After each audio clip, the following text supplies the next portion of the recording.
You ever start a war, Mr. Bruni? You know something I don't? Because our mission will be compromised. That presumes you know what our mission is. Somebody dive the boat or I'll shoot the captain. And say what you will, Ed Harris was the bomb in Phantom, yo. Why would you say that? I'm channeling Kevin Smith from a really old joke. I thought that was one of those things that you say and it, after the quotation said no one. Well, the thing is on the whole about this 2013 film, Phantom, which has barely touched American movie theaters. Like we have it in two theaters in our town. Say what you will, with the exception to Duchovny, I think the performances are not too bad in this. It's just that the script is such an absolute shamble. Gosh, I feel like I kept having flashbacks to K-19, Widowmaker, the one with Harrison Ford. Yeah, that was the only other submarine movie I've ever seen that was dull. Yeah, it just made me go like, okay, while there may be different types of submarine movies, there's only one type of Russian submarine movie. Yeah. And it's one where the sub is getting taken over and somebody wants to start nuclear war with America. And that seems to be the only story that ever happened on a Russian sub. Well, the interesting thing about this story, which is they advertise as being, based on a true story. Now, let me stop you. Inspired by a true story. In the same way that Perfect Storm is inspired by a true story. They know there was a ship. They know it was lost at sea. The rest is conjecture. It is one of those things where at the end of the movie where they tell you like, well, this is what really happened and this is the evidence. And the three things they put up, it's like, wow, I was so much better off you not writing that because it showed just how little evidence you had of any of this. And the interesting thing is that the story that took place after this is in real life is so much more exciting and interesting than the story of their plausible. Right? Well, I mean, it could have been a lot of things. There's like 4 big theories as to what might have happened, and one of those theories vaguely resembles this film. Really vaguely resembles it. But the story of the CIA, instead of the Navy, to keep it secret, were involved in trying to recover the submarine.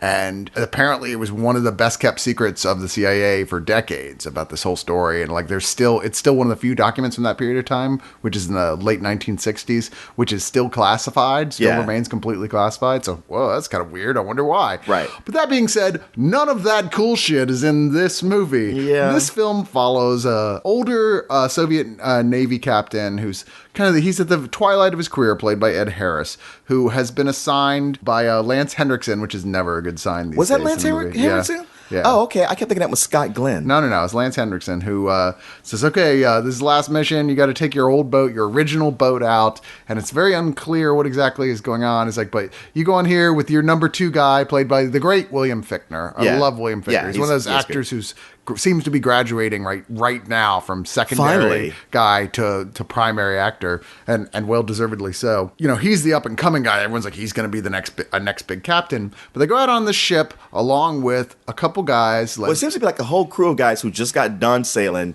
and were looking forward to taking a break. And one guy wants to get married, and they go like, yeah, that's great and all, but knock it off with the bachelor party because we got to go back out. Yeah. And they're like, what? That's bullshit. But secret orders are secret orders, and these orders come from the deep, dark insides of the KGB. No one says that's bullshit to the KGB. Well, except no one in this film even bothered to try and have a Russian accent, which is off-putting. Yeah, we'll get to that in a second. But anyway, so they go out on this boat waiting to find out what they're there for, with David Duchovny as the leader of the group of these KGB guys. Like some special ops guys. Yeah. Special ops KGB guys. And just by that, you know that they're up to no good, essentially. Not to put too fine a point on it, most of what you suspect is happening, except that there's this whole thing that doesn't have a lot to do with anything else that dominates the first half of the movie, where the captain keeps having these hallucinations that are horrific with blood and screaming and fire and dogs.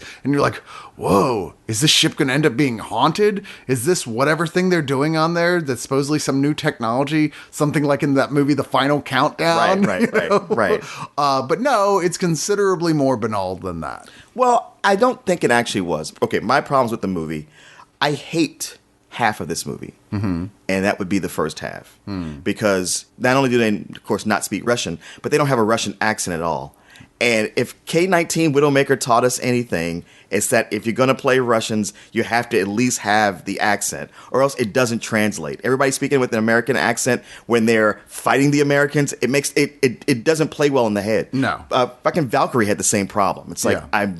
I want to buy this, and you're making it really difficult. Yeah, I know it seems silly, like they're still speaking English, but it does make a difference. Really. It does. And you putting yourself there. I mean, like, this tries to remind you it's Russian by referring to their girlfriends, like, names who are occasionally, their wives who are all Nadia and, really, really Russian. And that's like the only thing that makes you remember sometimes. That, yes, please tell Nadia and Ilyana and Svetlana that I won't be back. Yeah. Outside of that, the problem is that you get really generic characters who just won't stand out outside of like, oh, I recognize this guy from this show. Oh, he's got a weird haircut. You got the guy who used to be on Monk, who unfortunately has to get married right before. And if that wasn't enough to drive it home, oh, he dropped his ring because it's too big. Yeah. But Ed Harris says, don't worry, you'll get a chance to grow in it. Guess what? Yeah, you might as well just shot him in the head. Exactly. Right? That's what I kept thinking. And then you get them on the boat, and I mean on the submarine, and I was bored to tears. Yeah, the only characters who are really explored at all in here are Ed Harris, right, William Fichtner, and then David Duchovny. And the problem is with that is there's lots of other characters who are indeed given important things to do in the story. We have no idea who they are, right, or why we should give a shit what happens to exactly. them. There's no reason to give a shit about anybody. Ed Harris has something going on, but the way it's portrayed, it looks like it's supernatural. So it's a red herring to make you go, okay, when's that going to come into play? Yeah. And you know something's up with David Duchovny because he's constantly shifting his eyes back and forth. Well, I'm sorry, but Duchovny is terrible casting for a villain. He's just, I don't think he's, you know, I love the X-Files. I think Californication is a fun show, but playing like a crazy KGB, like, you know, motherland fanatic guy, and he's still like, well, you know, the Russians are going to have to defeat the Americans in the end because he just does. And you're like, for Christ's sakes, emote a little. Well, he seems to have please. only two speeds, and one is deadpan, and the other is smarmy. Yeah, I was gonna say smirking deadpan. A little smirking a bit, or not smirking. I mean, that being said, Harris is playing this, I thought, on the whole, like he thinks he's in a much better movie than he is. Exactly. And you know what, Cyrus, I like at that halfway point where I had given up on it. Suddenly, like, some of the little things they did sort of come into play. Like when Duchovny plays his hand and the movie shows what it's really about, this takeover of the submarine. It picked up way better than I expected, to where, okay, there's real tension going on here. There's a real kind of, you know, we're stuck. It's a thriller. How do we get our ship back from these guys? Can we pull this off? There's double crosses. And you find out the nature of what Ed Harris is seeing and what his past was, which I was like, you know, that's actually fascinating that all this is here. I just wish that I cared up until this point. I mean, it woke me up and I got into it, but you know, it ends in a way, the way it ends, it does something almost, I'd say, experimental, or just something that you don't often see. And it's one of those things where it'll either really turn people off, or they'll be like, oh, that's cool. But I think universally, everybody could have thought that was cool if you cared about everybody. Yeah. There was no emotional connection. Even for the primary characters, there wasn't that much. I didn't feel the thing that you did for Ed Harris when they revealed what all those, you know, things he was seeing was about. I actually thought it was kind of lame the way they wrote it into there. It could have been interesting, but it was so ham-handed the way they led up to it that I was just irritated by the time they got it. It's like, really? Because considering the tone you were delivering that with to us as the viewers, it seems kind of, you know, a letdown to find out that's all that was. Also, like, even though I will say the tension as it's building up, but there's finally something fucking happening on the ship and people are running around with guns. And meanwhile, there's one of their own submarines is chasing them. And there's some really nice underwater cat and mouse stuff that goes on. Even while it's going on, they keep undercutting it with really stupid plot decisions. And I'm going to say this one thing because I have to. This is where I went, this dropped a whole like star for me, this movie, Okay. where I was like, I can't believe anybody left this in here. So it's a minor spoiler, but it's, I got to tell you this to warn you away. There's a scene where two guys have to defuse a nuclear weapon on the ship, right? Yeah. Like the nuclear missile. And one of the guys, The one who really knows what he's doing. He is a nuclear weapons expert. He has been on submarines Yes. before his whole career. The moment they have to climb into the tube of the submarine, he goes to the other guy, he goes, I can't do it, man. He says, why not? I'm claustrophobic. I went, who the fuck wrote this script? I'm claustrophobic. Yeah, but a submarine is fine. That's a different kind of claustrophobia. It's a very specific claustrophobia. Maybe that's what it is. Like the whole time he's been on the ship, he's been doing his mantras, going to his happy place. Yeah. He can take that. But to climb into that little crawl space was like, no. Yeah, Couldn't do it. I'm pretty sure even with mild claustrophobia, they would never assign you to be on a submarine. I'm pretty sure too. That was one of those where it's like, say what? So lame. And there are other things like that. And there's really ham-handed editing. There's moments that should have been powerful that they just kind of almost entirely ignore. There's another sequence with the missile and the guy who's in the silo. Oh, I know. That was like no dramatic use at all out of the sequence. It was like, well, you know what happened. Like, it's like what? No. You don't leave that for off screen. Yeah, after the way that was set up. You're right. Yeah, there's lots of stuff like that in here. The plot eventually makes sense, but boy, does it take a long time getting to that point. It's funny because the movie's only barely over 90 minutes, and it's it takes a long time to get to a point where you go like, oh, okay, now this thing is finally going somewhere. Yeah. I mean, I love submarine movies traditionally, like the great ones. Das Boot is one of my all-time favorite movies. Mm-hmm. A lot of people talk shit about U-571. I love U-571. That's a fun submarine Yeah, movie. it is. I mean, there have been other ones as well. Hunt for Red October is a great movie.